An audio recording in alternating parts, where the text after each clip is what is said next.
went to such an extent of writing a full article on how Amazef, is it Pinocchio, you know, that nose that grows every time you say something that cannot be backed by facts.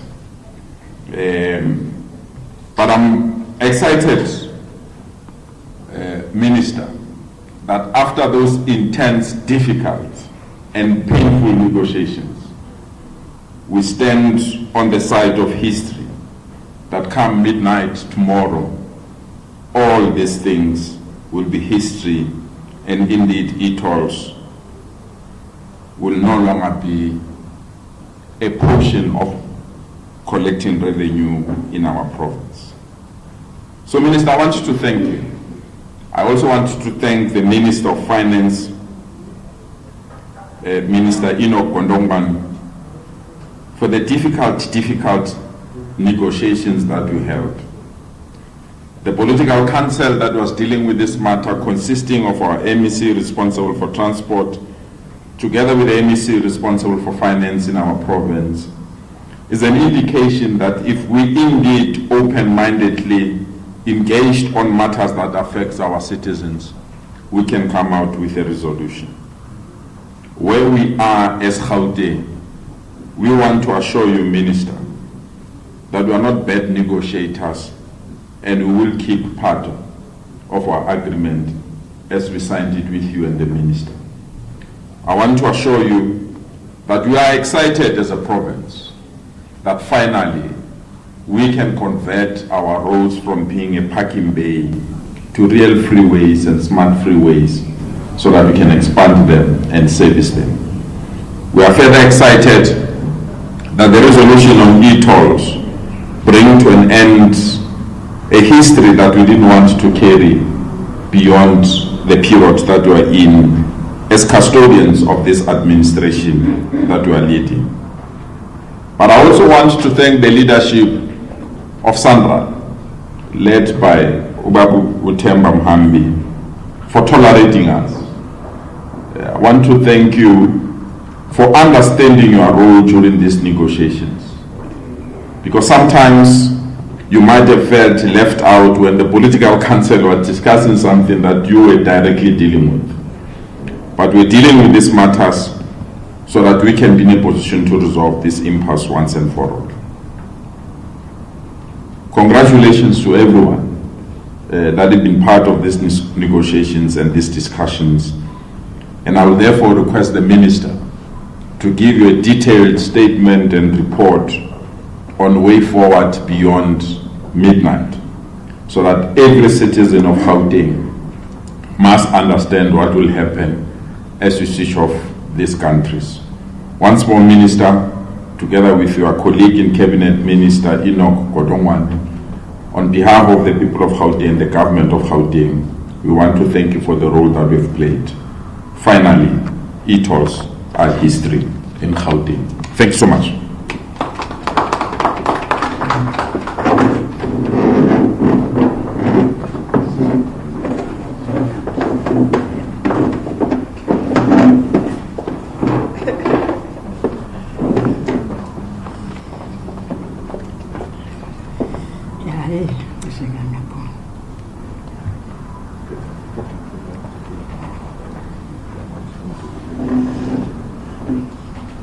Thank you very much, our Program Director, who also is the DDG, that is Deputy Director General for Roads Branch in the National Department of Transport, Mr. Hlabisa, our Premier of Gauteng, Mr. Panyaza Lisufi, MEC of Transport in the province of Gauteng, Ms. Kedibone Diali Tlabela, my younger sister and a comrade.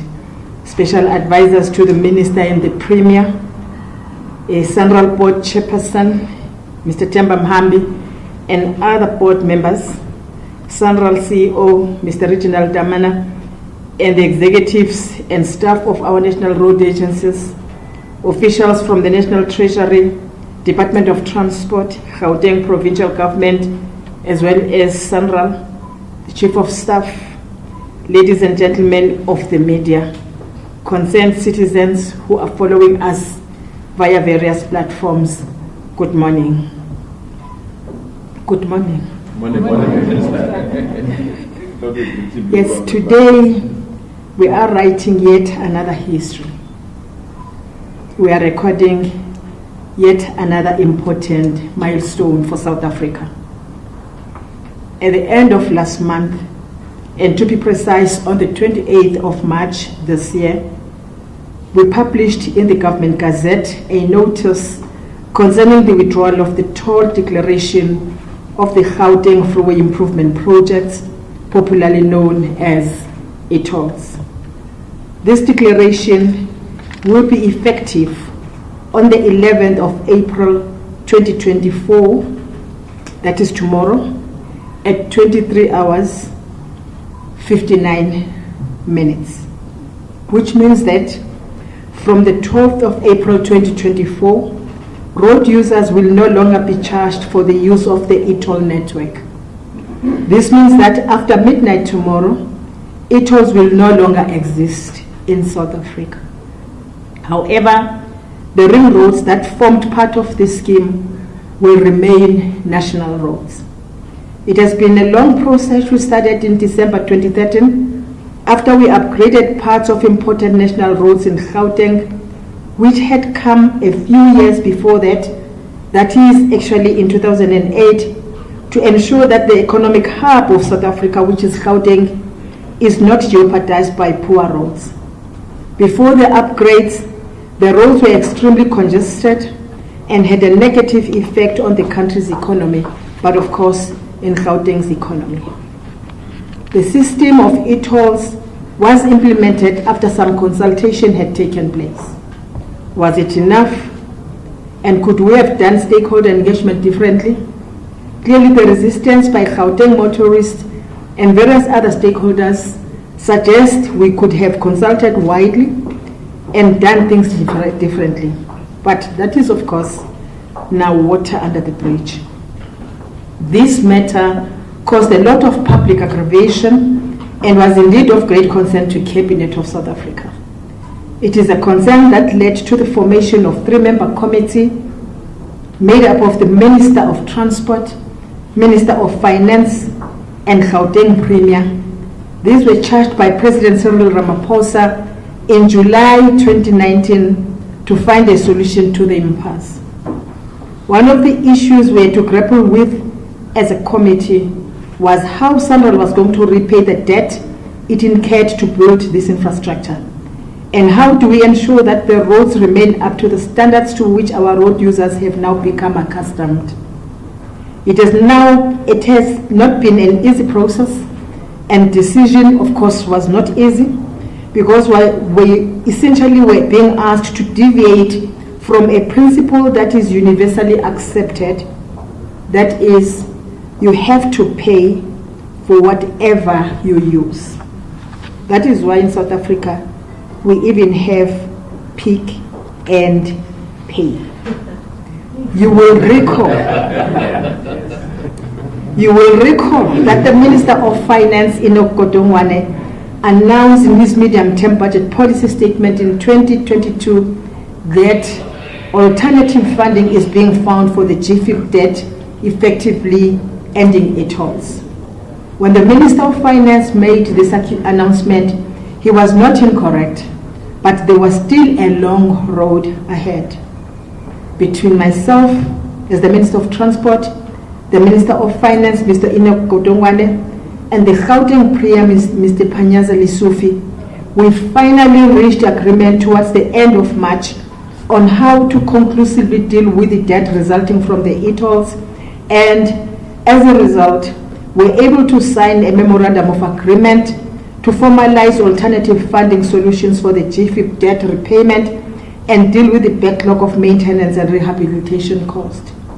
We agreed that the MOA would also regulate the financial and funding contributions towards the SANRAL liability in compliance with the policy objectives and institutional framework for road infrastructure management in South Africa.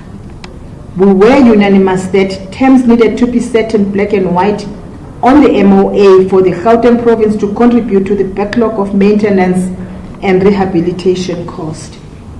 We emphasize that the fact that government was already far advanced with its plan to repurpose the e-toll infrastructure to improve mobility, road safety, and combat crime. We're unambiguous on the fact that the user pay principle remains a government policy and commit to continually engage and work together to explore adequate and sustainable funding solutions for road construction, road maintenance, and road upgrades to support economic development. Following the announcement by national government that e-tolls in Gauteng have been officially cancelled, SANRAL has resolved its long outstanding application for increased borrowing limits from Treasury. This will allow the agency to approach the market to unlock funding from the private sector to fund its existing pipeline of capital expenditure projects. The SANRAL CEO and his colleagues will indeed elaborate on this in this, of course, a media briefing. We hope that the resolution of the GFIP funding and the resulting withdrawal of e-tolls will give Gauteng motorists in particular and South Africans in general certainty after a long period of uncertainty. It is important to note that while these roads are no longer going to be tolled, the benefits of improved roads remain, and that the gantries which have been installed for use in the scheme will continue to be used for other functions such as fighting crime. So allow me to give you a high-level overview of the process as it will unfold. Tomorrow, that is the 11th of April 2024, at 23 hours, 59 minutes, 59 seconds, road users will no longer be charged for the use of the Gauteng e-toll roads.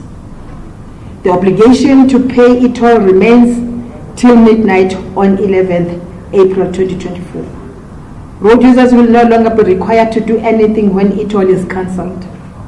Importantly, current valid accounts can still be used for payment as at toll plazas and other value-added services, including parking. This is critical for the ongoing long-term benefits of interoperability. The tech bips will stop after midnight on the 11th of April 2024. The gantry lights and cameras will remain, and they will remain on for road safety purposes, but also for crime fighting, as I've indicated. The e-toll website will be updated with respect to the cancellation, including mobility, take account functionality for services, i.e. interoperability and parking, etc. The e-toll stalls will remain open as the tech can still be used for interoperability, account queries and other potential transport-related services that will be determined in due course. That also will happen. The e-toll branding will be removed in phases. E-toll invoices will be rolled up until the last day and issued up until this period. Due to potential delays in the postal system, invoices will still be received sometime after 12 April this year. However, no transactions post midnight on 11th April will appear on the invoice or statement. Trust that the public realizes that government listens, and where possible, it will act to resolve issues that affect the public. We understand that the resolution of this issue might have taken longer than some people wanted, but it involved complex negotiations. Remember, we had entered into a contract which were handled, of course, in a mature and professional manner by all concerned. We must now move forward as a nation and contribute to build on the significant progress that we have made as a country in our first 30 years of democracy. I want to heartily thank the Department of Transport, led in particular by the DG and of course the DDG for roads, the National Treasury, the Gauteng province, led by the Premier and the MEC, but also to thank the Minister of Finance, Mr. Kotongwane, the people of South Africa for understanding. More so, I also want to thank the President of the Republic of South Africa, His Excellency Mr. Cyril Ramaphosa, for providing the much needed leadership in a manner that was never easy, a matter that was never easy, and a matter that was very complex. I thank you very much.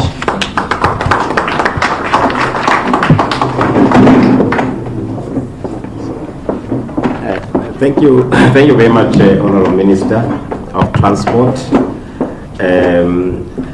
I think that it's very clear what is going to be happening from today. It's very clear. The Premier has outlined it, very clear. The Minister has elaborated even further on that, very clear. So I think the media houses here are going to be having some clarities on a one-on-one with the leadership in front here. So, but right now, we thought that we needed to deal with the issues of technicality. There are technical issues which our leadership here will not venture into, but we would like them to have that while they are still in our midst, so that we can engage as a collective here, the technical team, as well as our leadership here, the political leadership. So for that reason, I will request that the CEO of Sandra, Reg Demana, to come forward and help us with the item on the technical presentation that is going to be done by Sandra with regards to what we are here for today. That is the GFIP. CEO, you can come forward, sir. Thank you. Yeah. I think the microphone is right here, isn't it?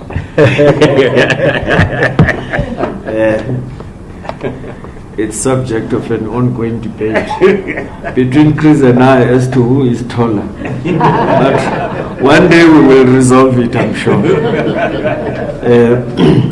Good morning, everyone. Program Director, thank you for the opportunity. Let me acknowledge the Honorable Minister. You have always been great support to Sandra through all these challenging times. Premier, thank you. You did indeed apply a lot of pressure that we need certainty. So here we are today. Certainly, we can now see the way forward. MEC Gidigoni, thank you. I know that we've taken you out of a very busy schedule with the matters that you need to deal with taxi associations.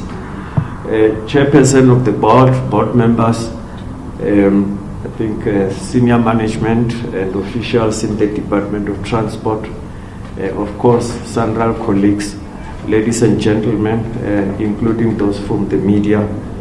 It gives us great pleasure at Sandra to be here. I know that for some of my colleagues, it's a bittersweet moment.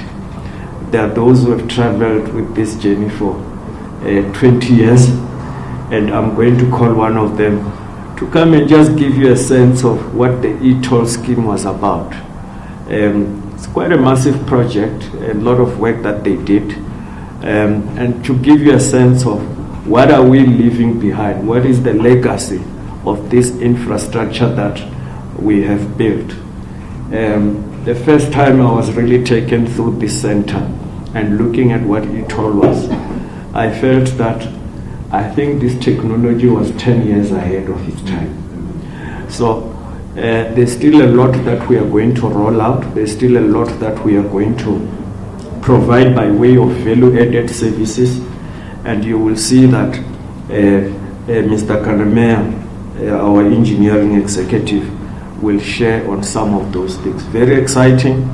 The minister and some of us went to Prague in Czechoslovakia or Czech Republic last year. We saw exactly this type of center facility there. But what they use it for is totally different to what we do. We really just touch maybe just about less than 10% of its capability. We also know that they modeled this from what they saw in Seoul many years ago, the advisor to the minister told me that they went there with the former CEO of Sandra, Mr. Nazir Ali, and they came and built it here. Of course, Seoul is many years ahead of us in Korea. So we also want to go back there to see how we can transform our roads into smart roads to ensure smart mobility. So there's a lot that's going to come out of here. This presentation by Sandra is divided into two parts. One on the e-toll cancellation, and I will then provide remarks on the way forward, including how we are going to unlock massive investment in our toll portfolio projects, just shortly after Mr. Kanamea has run through some of the slides. Thank you. Lo?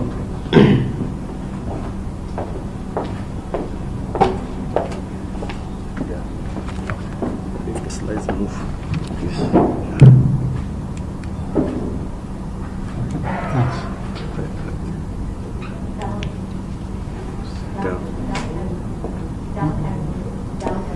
The way must be pointed. Okay.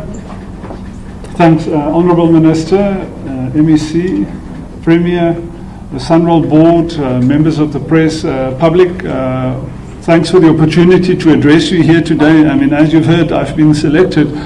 As you can see, what has happened as a result of e-tolls, I've lost all my hair over the period, so that's why I've been nominated. In terms of just at a technical level, I think the Minister has covered quite a number of some of the high level, so I just need to press it.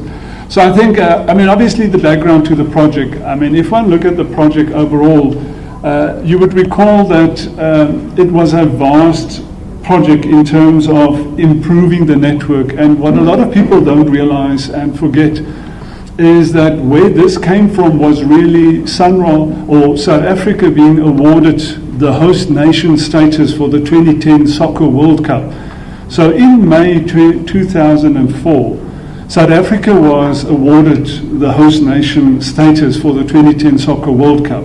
A lot of you will be recalling it included obviously the stadiums in the host cities, but there were various commitments that South Africa gave in terms of hosting the Soccer 2010 World Cup.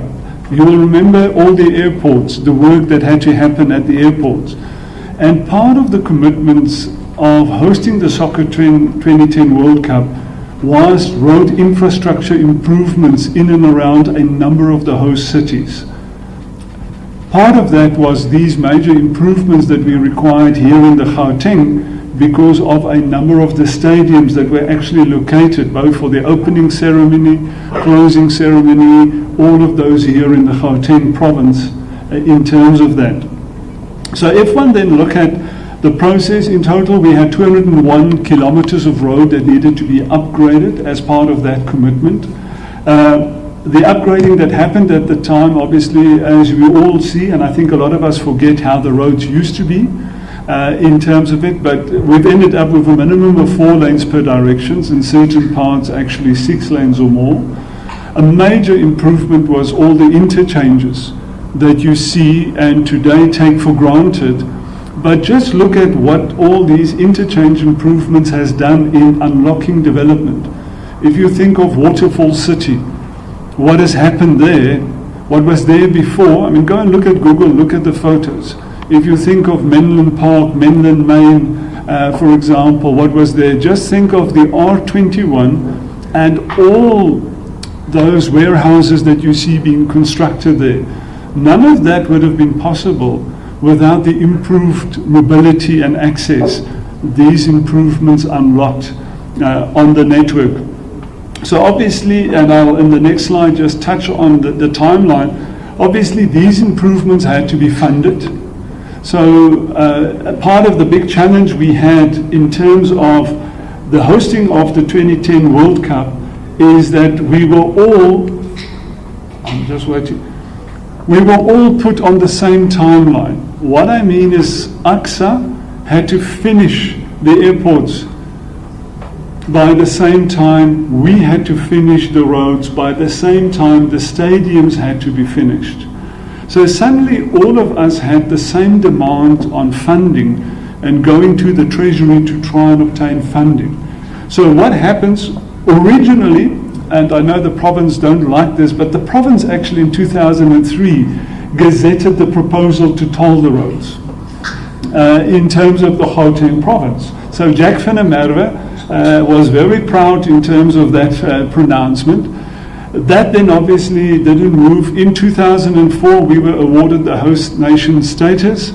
So what happened in 2005, we then had to go back with a proposal to say, these are the required improvements in the Gauteng.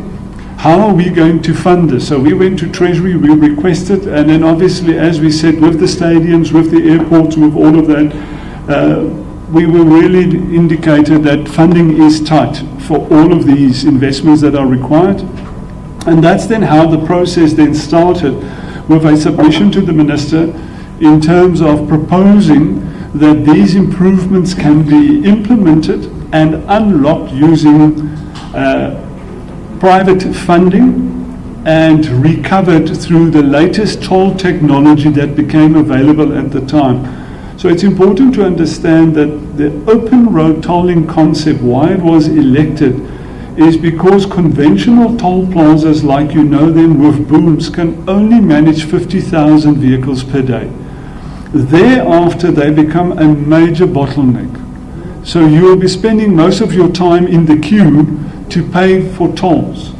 So that is why this technology of open road tolling, which just became available in the world, was elected to implement it in terms of the mechanisms to then collect the revenue that is required to repay the loans. So if one look at the timeline, then we approached Cabinet with the proposal. In 2007, Cabinet gave approval for the proposal to fund the improvement of these roads using the toll funding mechanism. That was then pronounced in March 2000 or launched in 8 October 2007 by the then Minister of Transport. We then went through the public consultation process, and in 28 March 2008, the roads were gazetted as toll roads. The reason why, that then enabled Sunroll to access private funding in terms of borrowings, that then enabled us to implement these much needed improvements we've been making use of over the 201 kilometers of network.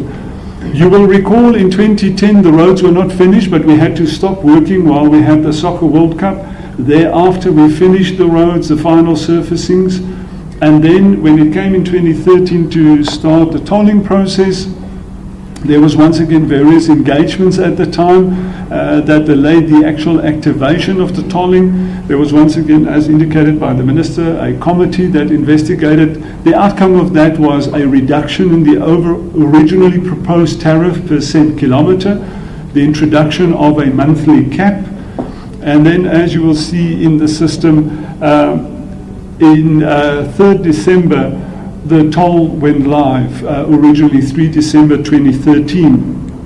Obviously, once it went live, there was major public resistance, as indicated by the Minister.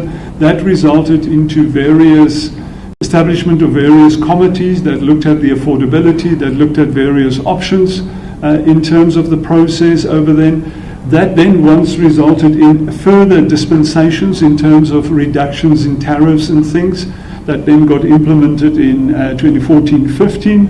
And then obviously the system was running, but then obviously increasing public resistance over time against the system. That then resulted in 2019 in once again another committee appointed by the President to investigate future options and alternatives in terms of that. That resulted in a lengthy process to looking at all various options that are there. In the end, we looked at 8 different options, cancellation being one of those, retrofitting with RAM plazas. There's various options we had a look at, went through in detail, various discussions and everything. The outcome of that engagement process over time resulted in the announcement on 26th of October 2022 by the Minister of Finance that there in principle A decision has been reached in terms of how to fund the outstanding debt of Sunroll related to the GFIP in terms of the 70-30% split, the backlog maintenance, the future improvements. And the Gauteng province was then given by the Minister of Finance various options to look at. That then resulted in a further detailed engagement process between the parties involved, and finally agreement was reached between National Treasury and the Gauteng province over the mechanisms, how the 70-30% payments will function and all of that. And with that agreement reached, it enabled Sunroll to then place the Gazette. And as per the Sunroll Act, once we place a Gazette in terms of a new toll road, a toll tariff, or the withdrawal of a toll declaration, it only becomes effective 14 days after the date of Gazette, and that's why it's switching off on the 11th of April, as we see. So I think the cancellation process, I think the Minister has elaborated in detail on this. I think what's very important to understand, one, the e-tag is a payment instrument. The e-tag, although heavily relied upon in GFIP as a mechanism to assist in identifying you, but remember, if you didn't have an e-tag, we used your vehicle number plates. But the e-tag as a payment instrument remains effective and operational countrywide. So I think that's the critical message. The e-tags are not stopping working today. On the 11th, your e-tag account or your e-toll or your account that you have at this facility doesn't stop, because it's continued to be used at all plazas countrywide. And if we look at in other provinces where there's no e-toll close by, the increased use of tags have ramped up substantially there because of the benefits you have for using an e-tag when going through a conventional plaza in terms of reduced delays, no physical having to open a window, handing over cash, your credit card, or any of those things. So the e-tag remains operational. I think that's the critical message that everyone needs to understand. You will continue to be able to use it at all conventional plazas throughout South Africa. In that regard, South Africa is unique. We're one of a few countries, less than 3 in the world, where a single tag works countrywide. It is really something that we have been very proud of as South Africa. If you go to countries in the United States, you'll see some of the cars has got like 5-6 tags in their windscreen because each toll road has got its own tag. It's really something we're very proud of, having this interoperable system, one tag for the whole country. And as you've seen there, the same tag, the same number plate, there's various additional things that you can do in terms of the use of that once you opt in for paying for parking. And there's various new additional functions we will add going forward in terms of the use of your mobility account for paying for services that reduces the need for you to have cash on hand or even hand over your credit card and things. So the technology, although not used any longer going forward for e-toll collection, the technology remains because it's got so many benefits that we will then roll out and deploy into other sectors in the market in terms of it. So I think once again, as indicated, what's important to understand, the lights and the gantries will remain on. The lights are not going to be switched off. They're going to be used for other purposes, but the tags will stop beeping.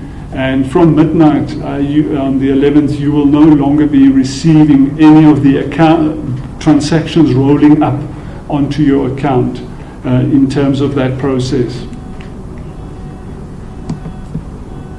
In terms of the repurposing of the infrastructure, I mean, I've touched on the interoperability, I've touched on the parking payment solution, account-based ticketing. This is also an initiative where the same technology here we're busy piloting in Rustenburg, Polokwane, but we're also working with the Taxi Association, where this mobility account you will be able to use for public transport, to pay for public transport. In terms of your account and all of that with your mobile phone, with the app on the phone. And that is really a big initiative. We've already demonstrated interoperability, where from taking in Johannesburg in terms of the BRT system onto a metro rail system, onto a Prasa, and off with just one kind of ticket, you were able to pay and process that whole transaction, because that really, once again, will unlock for the daily public transport user major benefits, and not one having to carry cash around in terms of it, but also ease of payment and keeping track of transactions. So that is a major development area. Road safety, law enforcement, as you can see, has been mentioned quite a few times in terms of these technologies. The Sunroll app, so there's a mobile app that you can top up your account with on your mobile phone. You can look at your account balances and all of that. You can administer your vehicles and things like that. So that will all remain. In terms of the resources, in terms of the people here, as you can see, there's a lot of repurposing that is planned to happen, and a lot of the technology will be repurposed for these other applications, resulting in a large number of the individuals that are currently working on the e-toll related matters being able to be retained going forward. But those details will still be unpacked and sorted out. Thank you.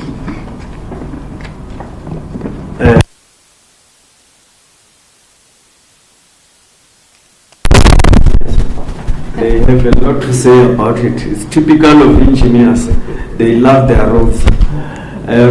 But where to from here? I think that Sandra, our purpose is really building South Africa through better roads. That's what we do. We manage the national road system, and through that, we build a better South Africa.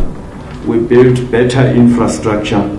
We build wealth through investment in infrastructure. That's what we do, and we will continue to do.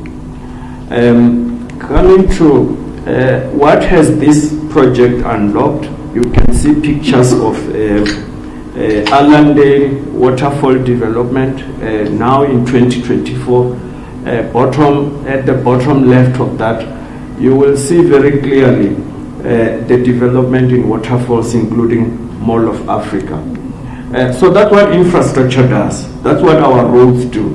Simplistically put, we attract investment. I'm talking about fixed investment. Fixed capital formation is what we lead through our infrastructure. We go where there's nothing and people follow us.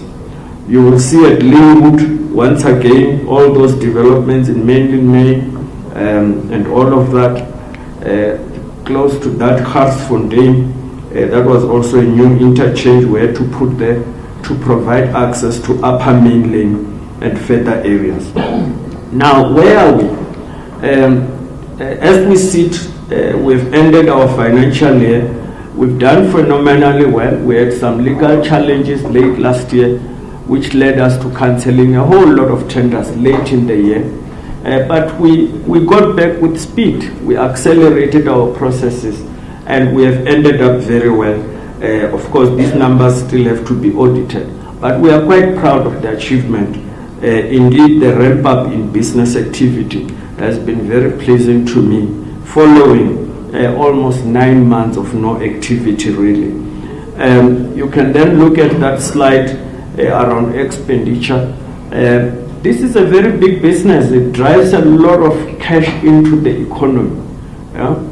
Building roads and all of that means buying materials, the supply chain impact, creation of jobs, temporary as they might be or short-term as they might be. It keeps the economy moving. It keeps a lot of sectors supporting that.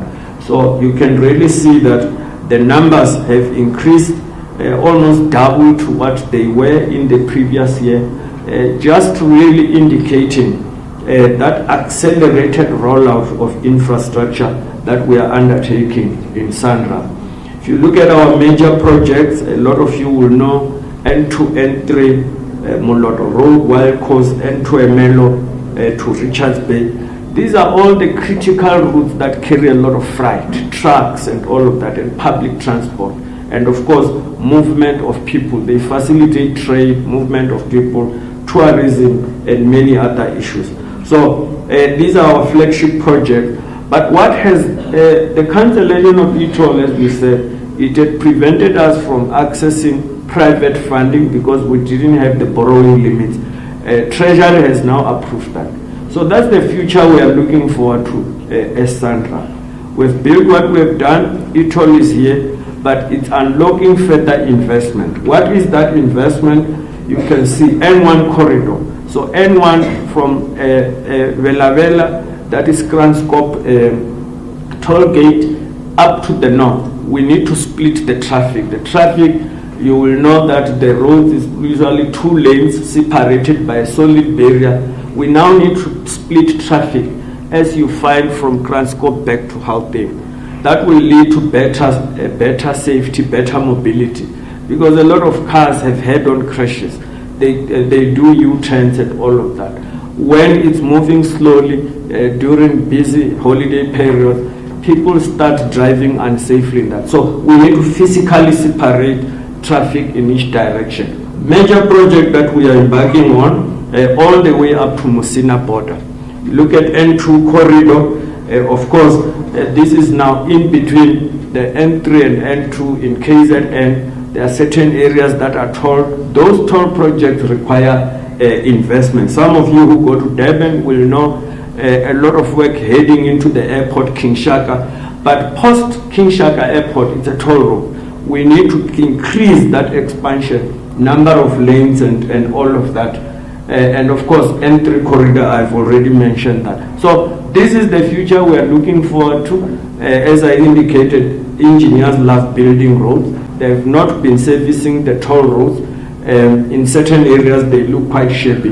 But we have now reached a point where we are able to go back to the market to do that. Now, this is also one of our very exciting projects, Huguenot Tunnel in the Western Cape. The tunnel is still one tunnel. We do need to now equip the second tunnel. You can see the picture in the bottom right. The hole has already been drilled. So back in the days when it was done, there was always an expectation that traffic will increase to the point that we need to equip the second tunnel so that once again we separate traffic. Very high traffic area, it has reached points at which it exceeds 10,000 vehicles per day. From a safety point of view, internationally we are required to separate the traffic.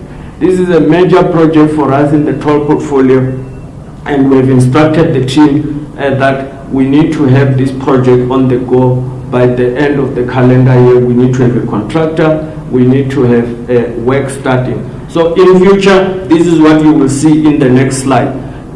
Two boreholes that are moving, one to the north, one to the south, one of the flagship projects within Sandra. We're very proud of this tunnel, the longest road tunnel underground in Africa, a very high advanced technology that we have there.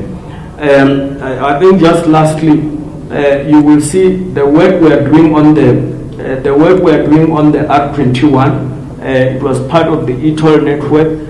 Very pleased that the Premier and MEC Mamaholo have agreed that they will contribute to backlog maintenance, which will lead us to doing more of what we are doing on the R21. So we will be replacing the surfaces, resealing and all of that, and hopefully it will return this entire network to its former glory in the next 2 to 3 years. Of course, we must say, you know that there is always inconvenience when you have to work on the road. So please budget for increased time when you're traveling to and from the airport because construction work is taking place.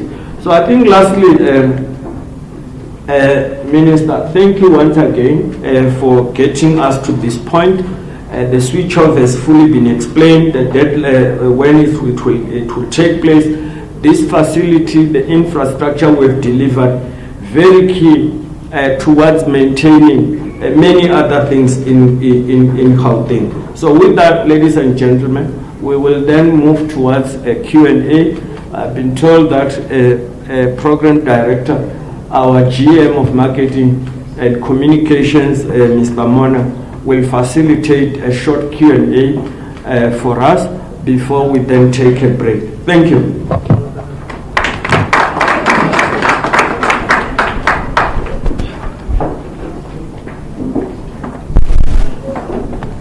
Thank you, CEO DDG Shabisa, who came before me to direct the proceedings.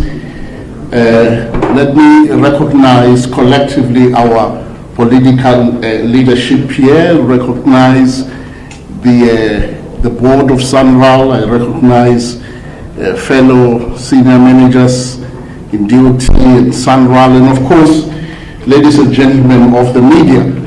As DDG Shabisa said earlier, we have a full house from the media, predictably, because we are dealing with a matter that has grabbed public and indeed media attention for just over a decade.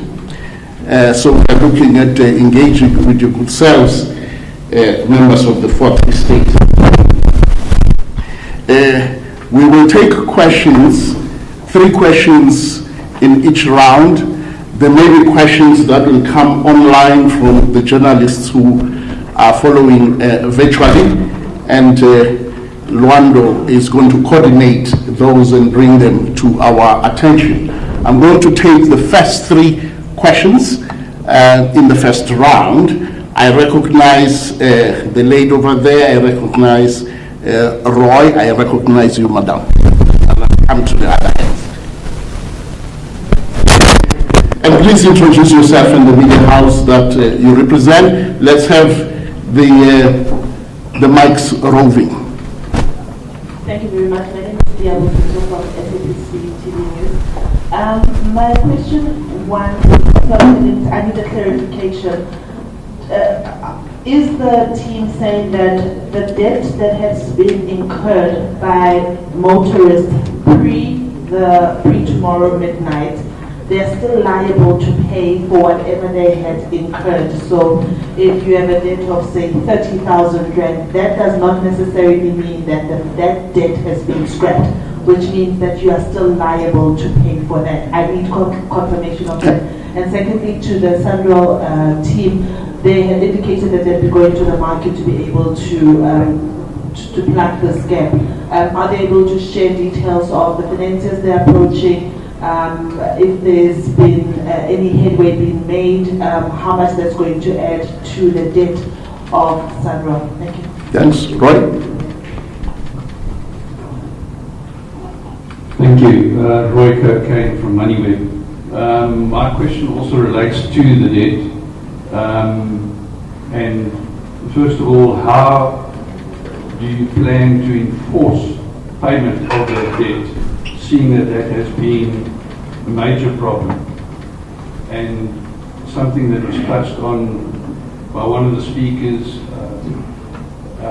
related to the continued use of e-tags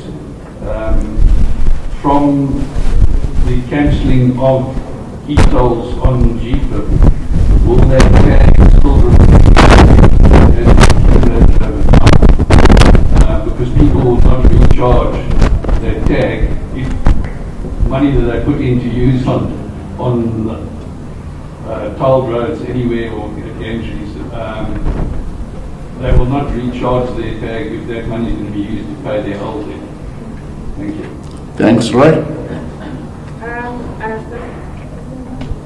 Let's move the mic over this side.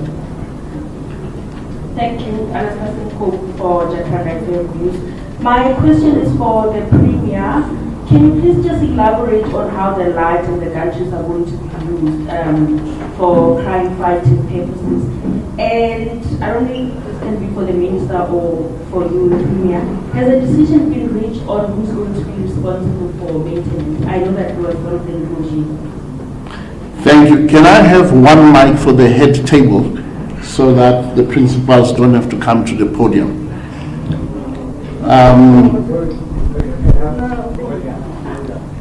You want them to come to the podium for optics purposes? Okay, let's start with the Premier.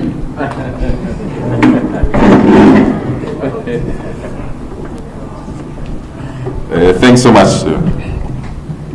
Well, let me start with the maintenance part of it. there were three areas that we agreed with both Treasury as well as the Department of Transport through the Minister.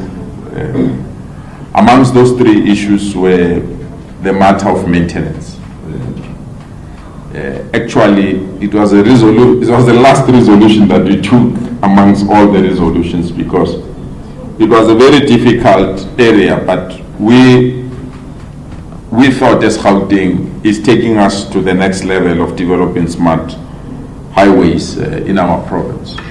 The reason it was difficult was because these roads don't belong to Gauteng. They belong to national. And the maintenance aspect of it meant that we are maintaining something that is not ours. But because of the partnership arrangements and the agreements that we've developed, and that the e-tolls was phase 1, there is phase 2, there is phase 3. And we have deep interest in phase 2 and phase 3. We want to take Gauteng roads to the next level. And therefore phase 2 and phase 3 will assist us. But you can't go to phase 2 and phase 3 with roads that are bad. And therefore they need to ensure that the maintenance component of it is alluded to or it's supported to. We then concurred and agreed to it as Gauteng. You will see if you go to the speech of the MEC responsible for Treasury, we've already filtered that element in our current budget so that we can unlock this process. So we are comfortable. We've put a certain figure as well. I think it's 4 billion, if I'm not mistaken. MEC and CEO, we've put 4 billion for that aspect, so that we can deal with this issue of maintenance. It's very important to maintain these roads. If we can't, they will collapse. And as I've indicated, that in the morning and afternoon, you can see that our freeways become parking bays, because this matter was outstanding. Now that we've cleared this matter, it allows us to maintain, broaden, and do whatever that we want to do, because that confusion is over. So that is why we are more than excited that by midnight tomorrow, this part of our roads is going to be history, and that we're entering a new era. What are we going to do with countries? There are three areas as well that we have keen interest. We've deposited them to the minister, and the minister and the team, they are putting the necessary technical teams. The first one, we need these cameras. All these countries underneath, there are CCTV cameras. We are on a mission as this province to fight crime. And these cameras are crucial in fighting crime, tracking missing cars, or tracking lost goods, or tracking missing individuals that are kidnapped and other things, and many other things. So we have a huge interest in ensuring that those particular cameras are connected to a provincial command center. The second area is that we have a huge revenue gap that is developing out of this agreement. So we need to put all our necessary energies to have a new resource or revenue mobilization. And one area of revenue mobilization is what MEC Kidiboni Dialetlavela must do, is to collect revenue from motorists. And the difficult part is that with the collapse of some of our municipalities, they do some function on our behalf. They take their own portion and pass over a larger portion to us. But because they're struggling to pay either ESCOM or salaries and other things, the money that they collect on our behalf becomes an easy bailout for them to pay ESCOM, because we are the government institution. We can't do anything. So we want the offices or the kiosks of Sandra that are in our malls, that are in our highways, we want to utilize them for DLTC services. So it's part of the infrastructure that we want to tap in. But also, we run NASISPAN. We don't want the workers that we're dealing with this issue of e-tolls, that their jobs must come to an end after midnight. No. We want to engage in discussions on how best we can utilize them for the function that we have. So it's part of the discussions that we're going to deal with. But I think it was very clear. What is key is that the countries can be utilized for also speed enforcement and many other things. I mean, you've got many things so that's the reason why we want the countries to be kept, and then we will then utilize them as the province. And we're happy that those discussions have started with the ministry together with SANRAL. Thanks. Thank you, Premier. When Premier says and many other things, he just doesn't want to make the naughty chaps cleverer. Yes. So some of the things we won't mention. Sure. Minister, you will want to reflect on the inputs made by the Premier.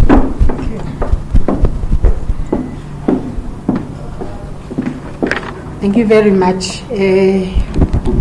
As the Premier has indicated, Gauteng will fund the roads, but they will remain national roads, and therefore they will remain SANRAL roads, and therefore SANRAL, using that money, will operate and maintain the roads, and therefore they remain national roads. They will do this, SANRAL will do this on behalf of the Department of Transport, because they are our state-owned entity. Yes, indeed. On the issue related to that, in terms of the law, the motorists are still obligated to pay. That's an obligation in terms of the law. On how we'll enforce or not enforce, that's a matter that we have not discussed. We'll be attending to that as time goes on. But otherwise, in terms of the existing law, there's an obligation that those who have used the road up until tomorrow, they will have to pay. But of course, if there are challenges, that's the matter that we'll be looking into. I think another question is how to enforce payment. I think I've responded to that question. I think that is all. I think those are the questions that were asked.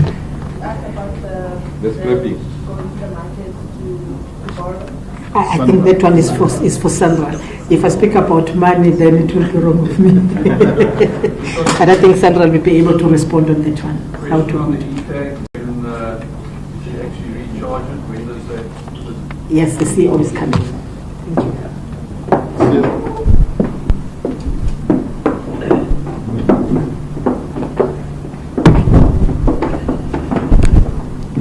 Thank you, Honorable Minister and the Premier, for the answers. I see the point. Okay. It's the point. No, we will fix it later. So, just to assure Gauteng residents, the maintenance of the roads that Gauteng is paying for is what we call the backlog. And it's only limited to 4.1 billion rand paid over 4 years. And is the backlog similar to what you see on the R21 to the airport? So we are saying over the last couple of years we would have done certain maintenance and all of that using money collected from the e-toll scheme. And because we didn't collect enough and all of that, and national government had been assisting with managing the debt, how they graciously agreed to cover the backlog. So it's really the resurfacing of surfaces that should have already been resurfaced. But the overall maintenance of e-toll runs into 10, 12 billion. So Gauteng's contribution is for over 4 years, but the balance is still coming from the grants that we receive from national government. I just want to make sure that we are not leaving Gauteng residents, of which I am also one, thinking that they are now just responsible for all the roads and all of that. It's just a contribution to settling this whole issue of e-tolls. But of course, SANRAL will remain, as the Minister said, the implementation agent of the roads as part of national government. Now, the e-tax, the account that we keep records what we call current debt. So current debt, as you run through, for those who have opened accounts, e-toll accounts, like myself, I don't know if you have one, like myself, it means all the current debt that we have in there, if you were to deposit money and you still owed, that money will go into settling that.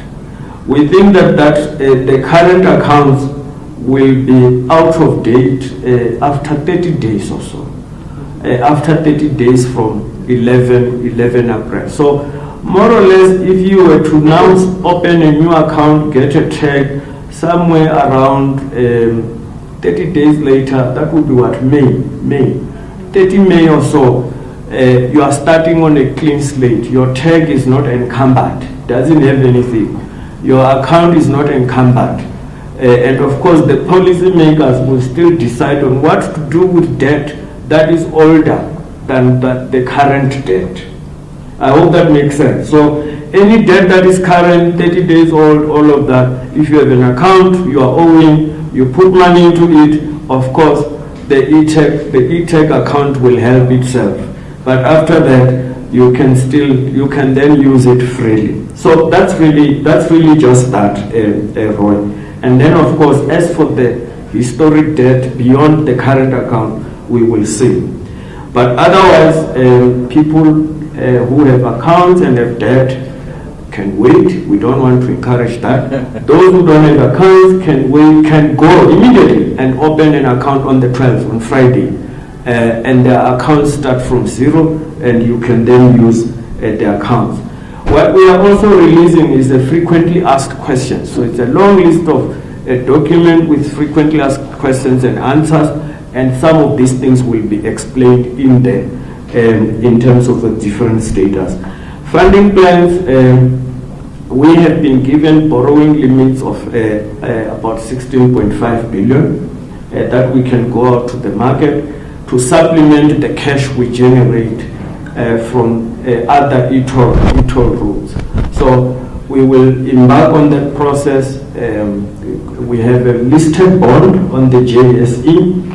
It has capacity of 15-16 billion, so we can tap the bond market. Our bonds are very well liked. Infrastructure is liked, roads are well liked. Toll collection outside of e-toll is 99.9%. So people enjoy that. Traffic has been proven. The biggest risk in a toll road is traffic. So we don't have a problem with traffic. We've been running these roads for over 20 years. So there's a lot of appetite for that. You will see as and when we go out and raise money, because we have to release such type of information as a listed debt program. Some discussions are far advanced, but we have not been actively looking for that because we didn't have the instrument, which is the borrowing limit approval by the Department of National Treasury as well as the Department of Transport.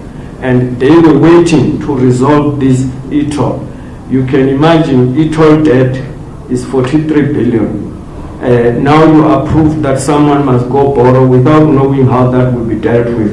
It becomes a problem. So national government together with province will take care of the historic debt. We then go to the market to raise new money to fund expansion, maintenance of other roads, and we will pay through the collection of tolls in the conventional toll roads, where the collection is 99.99%. I hope that makes sense. Is there anything else? I think we're covered. All right, thank you for that round. Let's take the second set of questions. I note the gentleman here. I note the gentleman with the hat.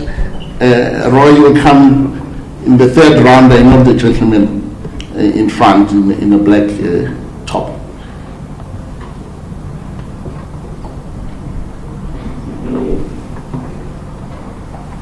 Your name and your media outlet. Good morning. My name is Raymond from Network Pretoria. To the Premier, Sufi, I think early in 2023 you mentioned that those that pay, will they be refunded. Is that still on the table? And then after your approach of your provincial address, you said that the Gauteng government will go out to take loans to pay the debt to Sandra House. That plan, and have you secured a loan already? And lastly, you mentioned a few times that the debate surrounding, the end of it also was intense. What was intense about it? Thank you. I know what you say. Let's pass on the mic to you. My name is Sipo Mabena. I am with the City Press. My question is directed to the Minister. Minister, you mentioned that you could have consulted better when you were introducing the scheme, and the biggest resistance was based on the fact that there was not enough consultation. Do you perhaps believe you owe South Africans, particularly people of Gauteng, an apology for forcing down this scheme on you? Thank you. All right, let's have the third question. Thanks. I'll go ahead from ENC. Mine may be a clarity-seeking question from the Premier. Just around, I understand National Treasury is supposed to take care of 70% of the historic debt, and the Gauteng government itself, 30%. I just want an understanding then, why are voters still expected to pay if it seems like government itself is taking care of the historic debt, or what will they then be paying for? And maybe just to add on to my colleague there, in terms of the loans, how far are we on that? Thanks. Minister, shall we start with you and then the Premier follows?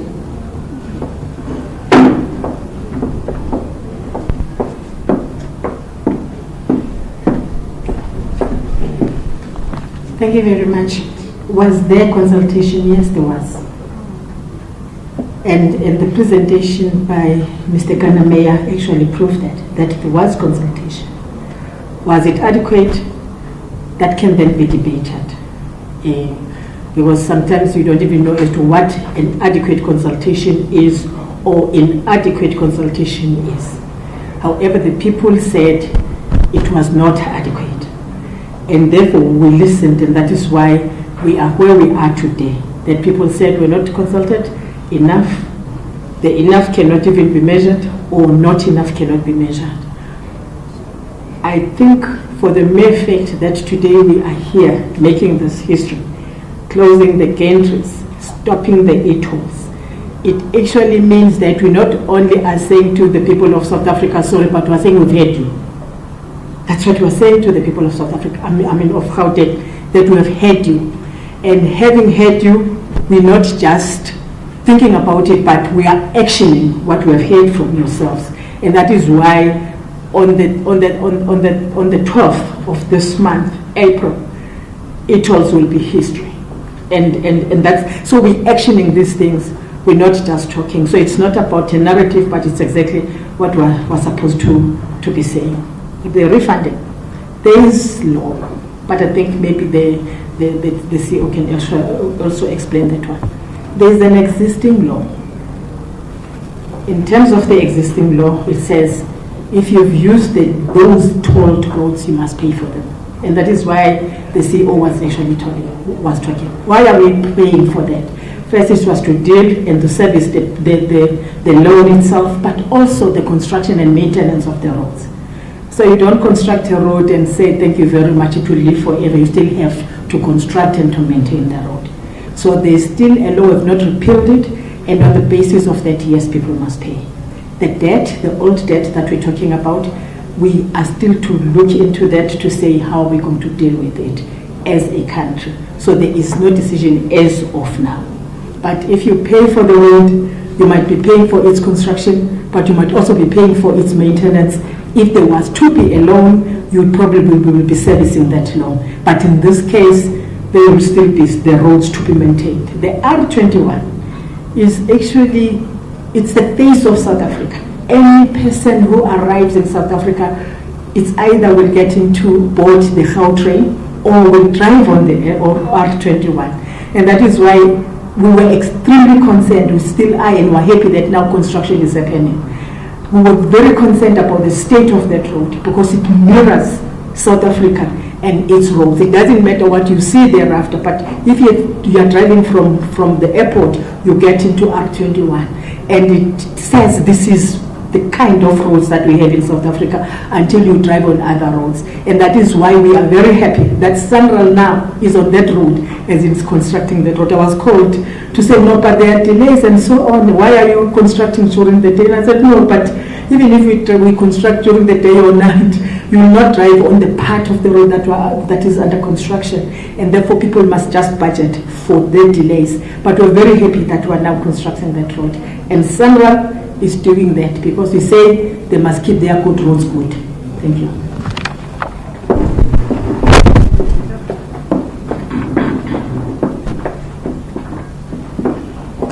Thanks, Minister. Raymond, let me start with your payment and refund. I always say the people who misrepresent you expect you to buy in their misrepresentation and to account for their misrepresentation, which is very unfair sometimes. I was on a show called Money Show with Bruce Whitfield on 702. And I think you should listen to that tape.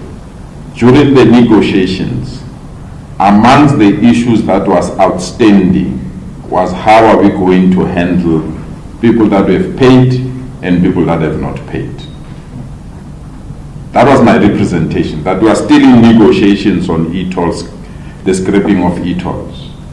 But amongst the many issues that we needed to resolve was this matter of people that need to pay the outstanding debt and those that have paid, whether we should refund them.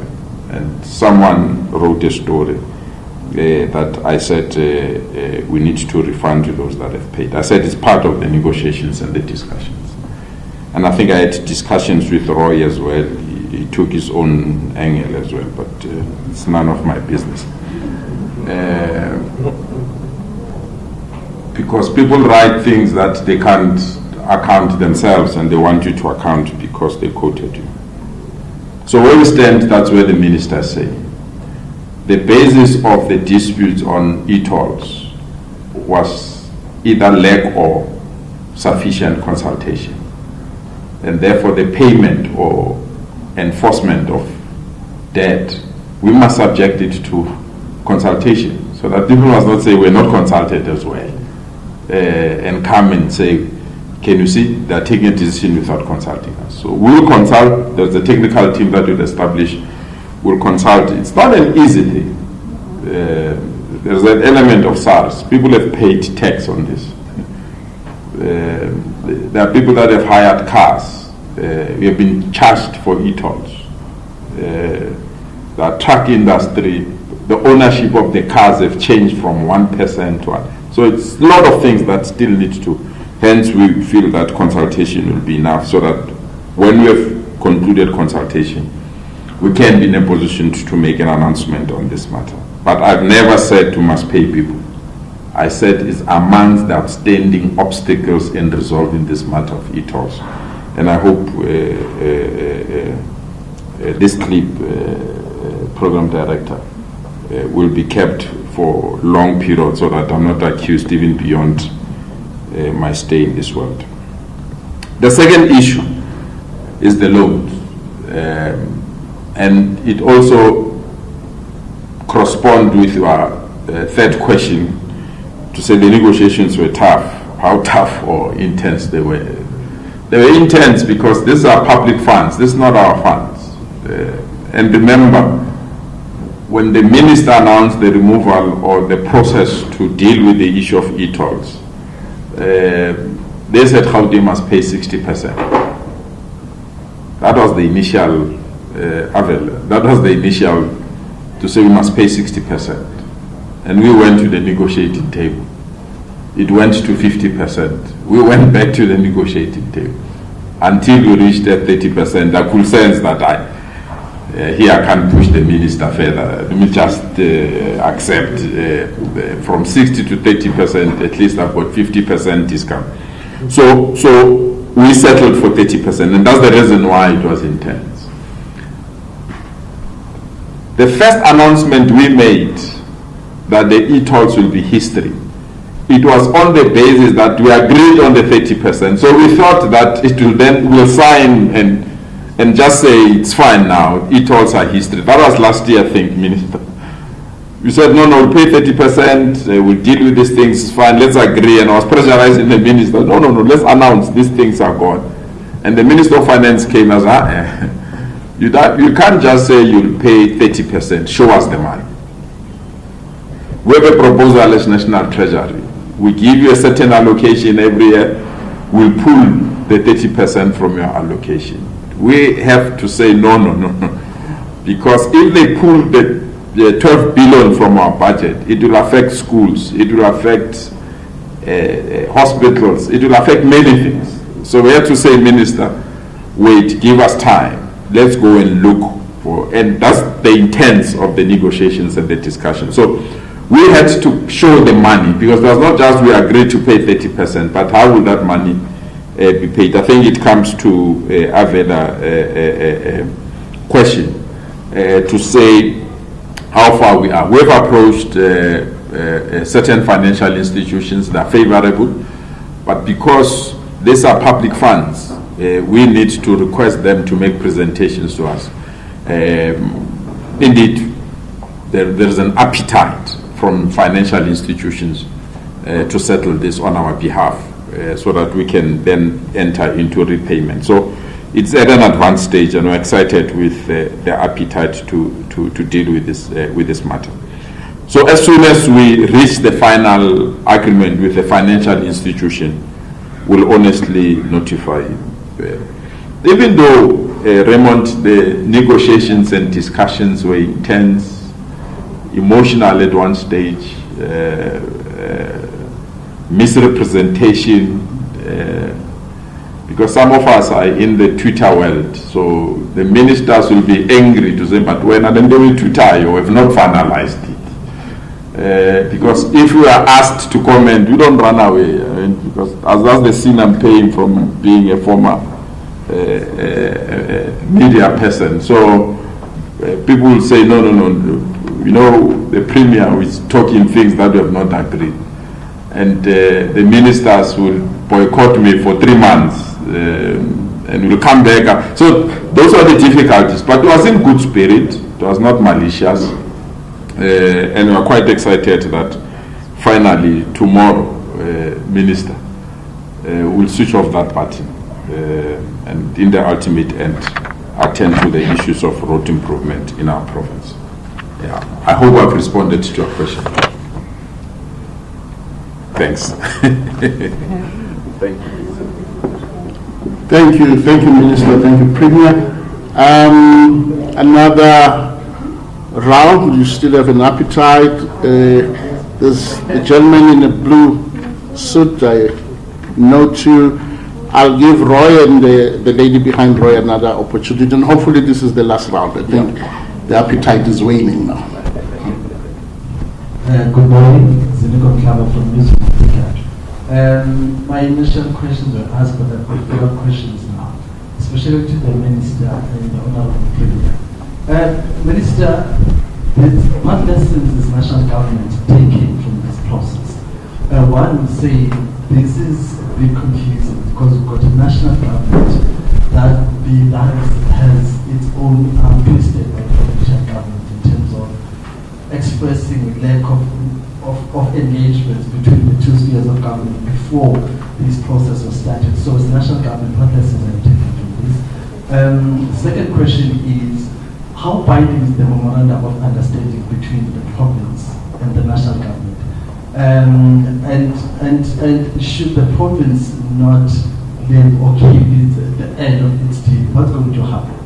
Are we going to go back to negotiations again? So I understand the memorandum of understanding is there, but how binding is it? To the Premier, Premier, can you assure the residents of Gauteng that at no point will basic services be affected by your agreement to the national government?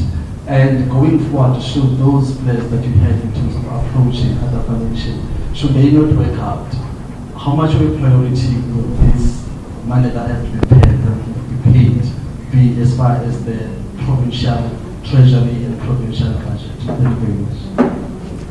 Thank you. Roy? I've just got two questions. The first one actually does touch on what the previous question was raised, and that was related to the lessons from government, and I want to take it a little bit further. What is it?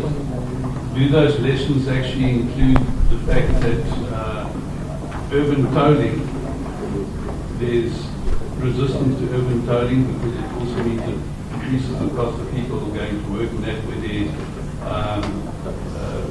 CEO of Sanral said on long distance tolling there's a 99% payment rate, so there is a lesson there.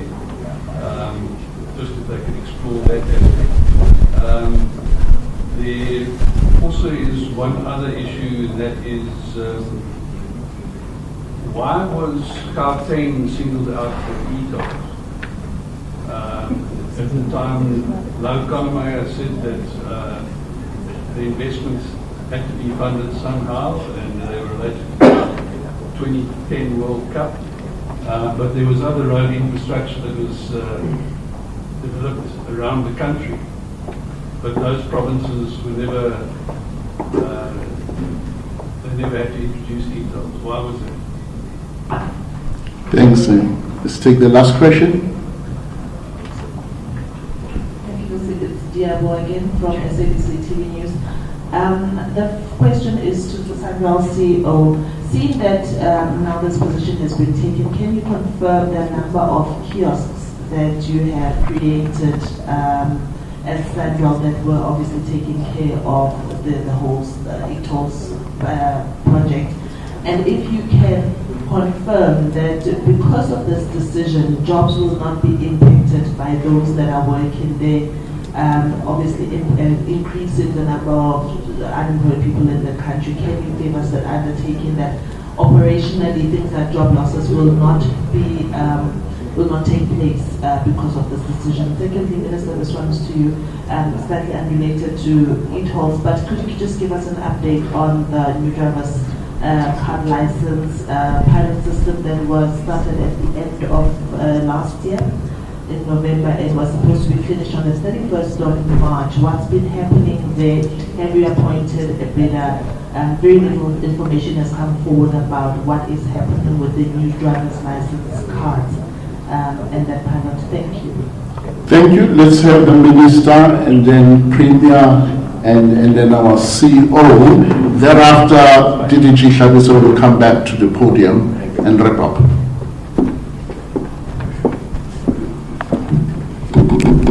Thank you very much.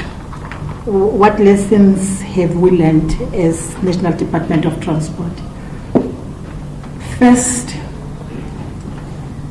we've been having tolls in South Africa for a long time. And we've been having the conventional tolling system in South Africa, and people have never been against that. The fact of the matter is we introduced the electronic tolling, which of course was urban tolling again. And I think the lessons that we can actually learn from that is the fact that maybe we needed to explain even more. Because as and when the matters were raised, you could actually realize that it's like we're introducing something that South Africa has never had. As a matter of fact, we're actually saying we're moving forward in terms of technology. Whilst you are used to us passing through that toll gate and so on, opening the boom gate, but we can do it electronically. That's the difference. Because the other one is manual, the other one is electronic. And that is all. And we had actually looked at the traffic on the roads that were being tolled, particularly the urban roads. And we think that, but if you're going to install or erect the manual type of or conventional one, it's going to create traffic jam. In fact, it won't happen. So the electronic one will therefore work. But of course, the people said, if it is electronic one, it's us who must pay. We can just decide not to pay. So we pay because we've got to open the boom gate, but if we are to make it ourselves, we may not pay. And that, I think, is the lesson, to say going forward, if we are to consider tolling any other road, remember of the total network of Sanral, which is 24,100, it's only about 4,000 that is tolled. The rest is not tolled. But that money which we collect from the tolled roads, it helps Sanral to attend to non-tolled roads as well. But unfortunately, you can't use the non-tolled portfolio money on tolled road. You can't reverse. That's the problem. It will be irregular expenditure. And that is the lessons that we have learned. Because I still believe that as South Africa, maybe, we still have to engage on how should we fund our road infrastructure. That is an important discussion that we need to embark on. And I think when we do that, we'll have to consult and to explain and to explain. To say how must, if we are to have our road infrastructure being what we need to see, how must we fund it? There isn't any country in the world that only depends on the money that they get from their national treasuries, like we will get from the fiscus in South Africa, and have good roads. And that is why even if people will cry, but the money that we have, for instance, for provincial roads this year is 15 billion rand. Of that 15 billion rand, 3 billion rand is for the bridges, and therefore the money that remains for the 9 provinces is about 13.6 billion rand. Is it enough? Definitely not enough.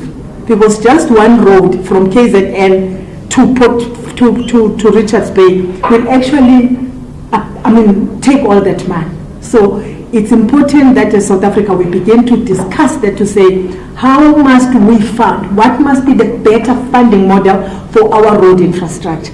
And I think as we do that, we'll have to consult and explain these things to the extent that people understand them. Otherwise, it was just the electronic way of tolling the roads. That was the difference, and that is all. And therefore, for me, the lessons that we have learned from this is that if we are introducing something that might sound and look very new, it's important that we walk with the people until they understand what we are saying. And if they do that, then of course they will be prepared to support what we are doing as government. How binding is the MOA? Is a legally binding MOA. Legally binding. No one from us can actually renege, not even the province, not even the national treasury can do it. In an event, you've said the province of Gauteng decided to renege, there are conditions there. It's clear on what will happen. Remember, we transfer the provincial road maintenance grant to ourselves as national department to the provinces, and therefore it will be easy to recoup our money from that. It's as simple as all that. Was Gauteng province singled out for it all? People just objected to it at the beginning of it.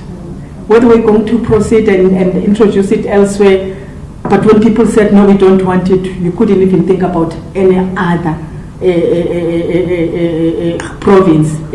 And that is why we couldn't even proceed with it, and therefore it was not a matter of being singled out. But I think, as it was mentioned, it was also talking to what was going to happen in 2010. The number of stadiums, the number of games that were going to be played in Gauteng, and therefore the need for us to add lanes. Those roads are paradise roads. They're beautiful, they're there. We have that infrastructure, and I think it's one other thing that we might have to consider and to appreciate, that despite these difficulties, but we do have that infrastructure. It has led to that mall, the Africa Mall, and many other investments that have happened. And I think it's something that we will have to appreciate.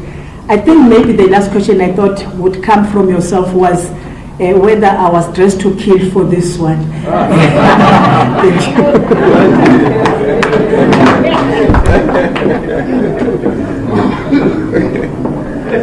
Indeed, Minister, you're dressed to kill. So it's a very important occasion. Thanks, Minister. Well, the question whether our financial arrangements will affect service delivery or basic services will be affected by the memorandum of agreement. No. And that's the reason why there was this huge delay. We would have loved to have made this announcement about the removal of e-tolls almost a year ago. But we needed to prioritize service delivery because we'd have just been excited and said, we've reached an agreement, we'll pay this amount, we sign. But we have to be clear that if we have to sign and the amount of money is deducted, I can tell you it was going to be catastrophic. There are many projects that were underway within the health, infrastructure development in particular, and also education, the roads that we needed to build as well, and many other things. So we have to take a step backward to say how best can we stagger these payments in a manner that does not affect service people. So it was on the basis of avoiding service delivery that we had to have these long discussions and debates on this matter. So where we are is not going to affect service delivery. The only thing, obviously, is that if you have to take out 12 billion from your budget, one way or another, you have to prioritize other things. It's inevitable. And our focus point now is on things that are not affecting service delivery. And that's the area that we want to. Earlier on, I think there's a question that I missed, whether motorists are still expected to pay. I think the team answered it. Come midnight tomorrow, we are relieved. I know the minister and the team don't want to do this. I want to do it, Minister. I want to be sure midnight indeed this thing is off. I want to go there and see it off, so that I'm satisfied that indeed it's off. Not that I don't trust you, but I'm from this thing finally is off. We spent sleepless nights on this thing. So we want to see it at midnight tomorrow. So thank you so much, Sabo. Thank you. Thanks for your time. Thank you very much, Premier. I think taking cue from what the Premier just said, I would request the Minister to come back and sum up everything for us. And I know, Demana, there were some technical questions that were raised. I think you did respond to them. I think you did. But we just request the Minister to have the very final say, and also some matching orders and the word of thanks after that. Thank you very much, Honorable Minister. Thank you very much.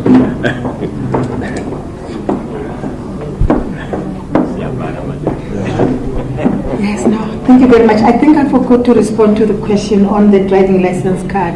We're at the tail end of the procurement process because the team that is busy with that had to travel to France to see for themselves the machine and so on and so forth. I wouldn't want to go into details about that because I'm not supposed to be in the bidding process at all. But we're at the tail end of that. I can tell you now that before the end of this month, we will be printing new driving licenses, and we'll launch at least the first 100 per province, and we've said that. So yes, we are actually moving in that regard. Okay. We do invite the media to our switching of the gateways for the purposes of e-tolling collection tomorrow at 23 hours, 59 minutes and 59 seconds tomorrow, so that all of us together, we say we've made history. You've been with us for the good, the bad and the ugly reasons, and therefore you can actually sacrifice your time tomorrow and join us again. I think honestly it is again proper that we thank South Africans for supporting us and for being patient with us. This was not an easy process, I must say. There was a contract where it went out to borrow money and signed and entered into a contract with conditions. And for South Africa to then renege or to be reneging on that was not an easy thing. And therefore we had to move, and with caution, but with the aim of doing what us South Africans want us to do. And we are where we are today. Thank you to South Africans for their patience. Let's pay for services, whether it is electricity, whether it is water, whether it is road infrastructure, whether it is anything. I think it will be important that we pay for services. But of course, we will also consult you, because we are a government that listens when people speak, particularly if they are South Africans. I wish you all a safe journey back to your homes. Please be careful on the road. Don't make mistakes. Don't rush, don't speed. Don't drink and drive. People speed on our national roads that are beautiful. And as such, good as we benefit economically out of those roads, but we're also losing a lot because of the number of accidents that are happening on our beautiful national roads, even as you compare them to the most pothole-riddled roads. Please be careful. But we thank you again. I thank you, Premier. I really want to thank you. In absence, I want to thank the Minister of Finance. I want to thank the Cabinet of South Africa, led by the President. I want to thank SANRAL Board and Executive, the Department of Transport, DDG SABC in particular. Really, he's been there. I want to thank all of you, the media, for the questions that you have asked. They kept us on our toes, and we therefore had to deliver. And therefore today, if there's one thing that makes me happy, is that we are where we are now. Entries will be switched off tomorrow once and for all. And thank you very much. Thank you very much, Minister. Thank you very much, Minister. I think now we are going to have a photo shoot for the leadership right here. They will stand right here. It's nice background. It's a nice background. We can do the photo shoot here. This front table. That will be good. And then after that, I know that the media houses normally expect the one-on-one with the leadership. Will be afforded those kind of an opportunity if you so need that. So they are there, they are here. But I think you've answered all your questions and you've asked and answered all the questions. But you still have one-on-one. Please, let's afford that opportunity. Thank you very much. Can you please, the photo shoot, colleagues, this side? Yes. Oh, okay. Hassan. That's it. Please align the leadership. Okay, thank you. Thank you very much, colleagues. Thank you very much. Brilliant.